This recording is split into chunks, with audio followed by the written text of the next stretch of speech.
आज भारतीय जनता पार्टी एक नया शिगुफा लेके आई है।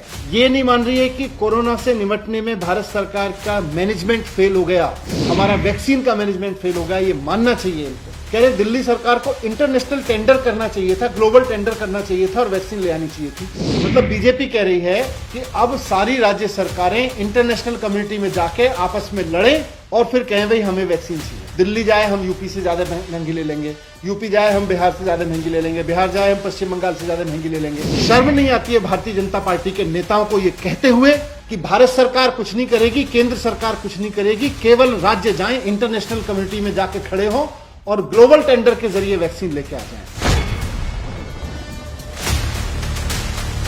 70 साल के इतिहास में पहली बार ऐसा हो रहा है कि केंद्र सरकार भारत की जिम्मेदारी उठाने को तैयार नहीं है। कह रहे हैं राज्य सरकारें जाएं और जाके ग्लोबल टेंडर करके ले आएं। इंटरनेशनल कम्युनिटी में भारत की नाक कटवा दी। भारत नहीं दिख रहा, दिल्ली दिखनी चाहिए, उत्तर प्रदेश दिखना चाहिए, हरियाणा दिखना चाहिए, बिहार दिखना चाहिए। भारत को एक होकर इंटरनेशनल कम्युनिटी के सामने जाना चाहिए और कहना चाहिए कि हम सारे भारतवासियों के लिए वैक्सीन लेने आए हैं। इंटरनेशनल मार्केट के लोगों बताओ कितने पैसे में।